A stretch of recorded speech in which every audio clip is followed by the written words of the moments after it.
ನಮ್ಮ ಕರ್ನಾಟಕ ಸೇನೆ ವತಿಯಿಂದ ಮತ್ತು ಎಲ್ಲ ಜನ ಹೋರಾಟಗಾರರು ಬಂದು ಇವತ್ತು ನಮ್ಮ ಕರ್ನಾಟಕ ಸೇನೆ ಮಾಡೋದ್ರಿಂದ ಏನು ನಮ್ಮ ಮಾಲೂರು ತಾಲೂಕಿನ ಕೋಡೂರು ಗುಡ್ನಲ್ಲಿ ರಸ್ತೆ ದಮ್ಮಲ್ಲಿ ನಾವೇ ಮೂರನೇ ಬಾರಿ ಪ್ರತಿಭಟನೆ ಮಾಡಿರೋದು.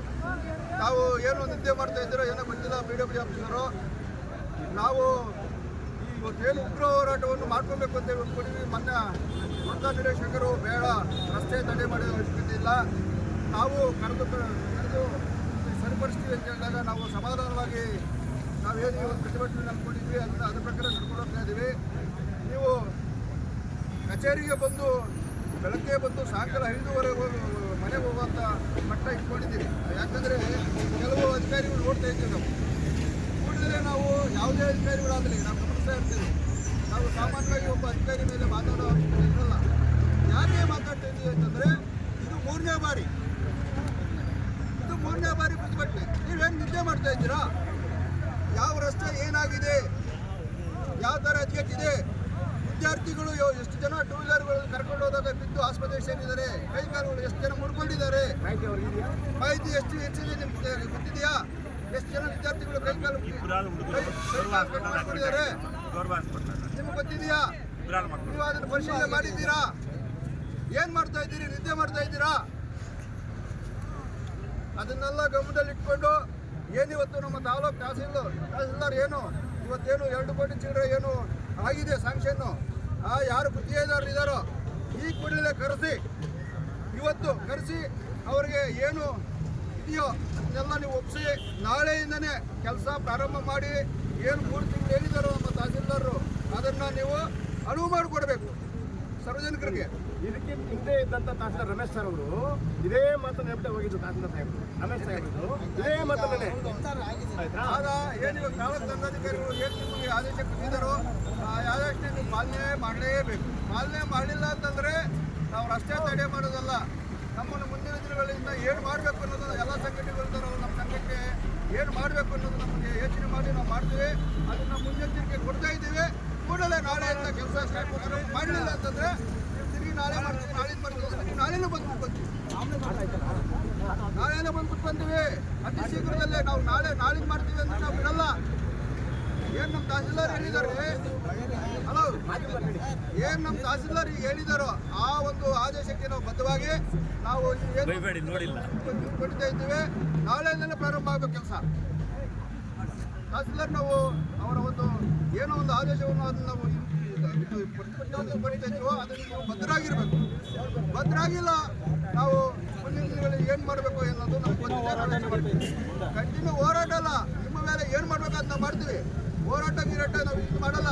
ಅದ್ರ ಬಗ್ಗೆ ನಾವು ಏನು ತೊಗೋಬೇಕು ಅದನ್ನೇ ತೊಗೊತೀವಿ ನಾವು ಅಂತೇಳಿ ನಾನು ಈ ಮನವಿಯನ್ನು ನಮ್ಮ ಕನ್ನಡ ಕ್ಷೇತ್ರದಿಂದ ತಹಸೀಲ್ದಾರ್ ತಾಲೂಕು ದಂಡಾಧಿಕಾರಿಗಳು ನಾವು ಕೊಡ್ತಾ ಇದ್ದೀವಿ. ಅವ್ರಿಗೂ ಎಲ್ಲಿ ಅವರು ಅವ್ರಿಗೂ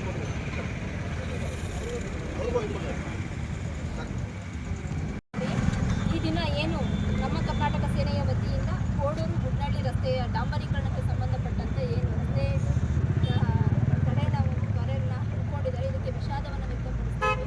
ಯಾಕೆಂದರೆ ಈ PRED ವತಿಯಿಂದ ಈಗ ಆಲ್ರೆಡಿ ಅಮೌಂಟ್ ಇದೆ. ಈ ರಸ್ತೆಗೆ 248 ಲಕ್ಷಗಳು ಅಮೌಂಟನ್ನು ರಿಸರ್ವ್ ಮಾಡಿದೆ. ಸೊ ಅಮೌಂಟ್ಗೆ ತೊಂದರೆ ಇಲ್ಲ. ಸಿಂಗಲ್ ಬಿಟ್ ಲಾಸ್ಟ್ ಟೈಮು ಟೆಂಡರಲ್ಲಿ ತಾಂತ್ರಿಕ ದೋಷಗಳಿಂದ ಏನಾಯಿತು, ಅದು ವರ್ಕ್ ಪ್ರಾರಂಭ ಆಗೋಕ್ಕಾಗಿರಲಿಲ್ಲ. ನಿನ್ನೆ 10/12/2025ಕ್ಕೆ ಆ ಟೆಂಡರ್ ಈ ರೋಡಿಂದು ಪ್ರೋಸೆಸ್ ಕಂಪ್ಲೀಟ್ ಆಗಿರೋದ್ರಿಂದ ಇವತ್ತು ಬಿಡ್ ಓಪನ್ ಆಗಿ ಯಾರು ಟೆಂಡರ್ದಾರರು ಅನ್ನೋದು ಫೈನಲ್ ಆಗುತ್ತೆ. ಸೊ ಹಾಗಾಗಿ ಆ ಟೆಂಡರ್ದಾರರ ಕಡೆಯಿಂದ ಸಂಬಂಧಪಟ್ಟ PRED ಇಂಜಿನಿಯರ್ಗೆ ಡೈರೆಕ್ಷನ್ಸ್ ಕೊಡ್ತಾ ಇದ್ದೀನಿ. ನಾಳೆಯಿಂದಲೇ ಯಾವುದೇ 2 ವೀಲರ್ಗೆ ಸಂಬಂಧಪಟ್ಟಂತೆ ಫಸ್ಟ್ ಪ್ರಿಲಿಮಿನರಿಯಾಗಿ ಹಳ್ಳಗಳನ್ನ ಮುಚ್ಚುವಂಥ ಕೆಲಸಗಳಾಗಬೇಕು. ಏನು ಇವಾಗ 3 ತಿಂಗಳ ಅವಧಿಯಲ್ಲಿ ನೀವು ಒಪ್ಕೊಂಡಿದ್ದೀರಾ, ಆ 3 ತಿಂಗಳೊಳಗೆ ಈ ರಸ್ತೆಯನ್ನು ಕಂಪ್ಲೀಟ್ ಮಾಡುವಂಥದ್ದನ್ನು ಟೆಂಡರ್ದಾರರಿಂದ ಫಾಲೋ ಮಾಡಿ ಕೆಲಸವನ್ನು ಮುಗಿಸ್ಬೇಕು ಅಂತ ನಿರ್ದೇಶನ. 3 ಬಾರಿ ಹೋರಾಟವನ್ನು ಮಾಡಿದ್ದೇವೆ. ಈಗ ದಂಡಾಧಿಕಾರಿಗಳಿದ್ದಾರೆ, ಮತ್ತೊಬ್ಬ ದಂಡಾಧಿಕಾರಿ ಇದ್ದರು, ಅದಕ್ಕಿಂತ ಮತ್ತೊಬ್ಬ ದಂಡಾಧಿಕಾರಿ ಇದ್ದರು. ಎಲ್ಲ ಇದೇ ರೀತಿ ಹೇಳಿ ಕೋಡೂರು ಗುಡ್ನಳ್ಳಿ ರಸ್ತೆಯನ್ನು ಯಾವುದೇ ರೀತಿಯಲ್ಲಿ ಇದೇ ರೀತಿ ಹೇಳ್ತಾಯಿದ್ರು ದಂಡಾಧಿಕಾರಿಗಳು. ಅಮೌಂಟ್ ಬಿಡುಗಡೆ ಆಗಿದೆ, ಬಂದಿದೆ. ಅದು ಎಲ್ಲಿದೆ ಗೊತ್ತಿಲ್ಲ, ಅದೆಲ್ಲೈತೆ ಗೊತ್ತಿಲ್ಲ, ಯಾರ ಹತ್ರ ಬಂದಿದೆಯೋ ಎಲ್ಲಿ ಬಂದಿದೆ ಗೊತ್ತಿಲ್ಲ. ಹಣವನ್ನು ದಯವಿಟ್ಟು ದಂಡಾಧಿಕಾರಿಗಳು ತಮ್ಮ ವಶಕ್ಕೆ ಪಡಿಸ್ಕೊಂಡು ಕೂಡಲೇ ರಸ್ತೆಯನ್ನು ಸರಿಪಡಿಸಬೇಕು. ಹಾಗಾಗಿ ಈ ಒಂದು ಹೋರಾಟಕ್ಕೆ ನಮಗೆ ಸಹಕಾರ ಕೊಟ್ಟಂಥ ಆರ್.ಎಸ್. ಚಿತ್ತೂರು ನಿರೀಕ್ಷಕ ಸಾಹೇಬರು ಮತ್ತು ನಮ್ಮ ತಾಲೂಕಿನ ದಂಡಾಧಿಕಾರಿಗಳು ಮತ್ತು ನಮ್ಮ ಕರ್ನಾಟಕ ಸಂಘ ಎಲ್ಲ ಕಾರ್ಯಕರ್ತರು ಸಾರ್ವಜನಿಕರಿಗೆ ನಾನು ಅಭಿನಂದನೆ ಸಲ್ಲಿಸ್ತೇನೆ.